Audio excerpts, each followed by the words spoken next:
નમસ્તે, હું ડૉક્ટર વિપુલ પટેલ, ગાયનેકોલોજીસ્ટ મોડાસા. છેલ્લા 24 વર્ષથી અહીંયા પ્રાઇવેટ પ્રેક્ટિસ કરું છું.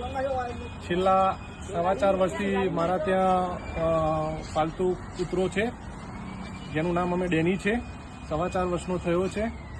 સાહેબની સલાહ પ્રમાણે અમે લઈ આવ્યા એ પ્રમાણે પહેલા જ વર્ષથી એને રેગ્યુલર અમે રેબીઝ વેક્સિન આપીએ છીએ અને ડીવોર્મિંગ દર 2-3 મહિને અમે કરતા રહીએ છીએ. ડીવોર્મિંગ સાહેબે કીધું છે એ પ્રમાણે મોલેક્યુલ પણ ચેન્જ કરતા રહીએ છીએ, જેના લીધે અમારા પેટ્સની હેલ્થ ખૂબ સારી છે.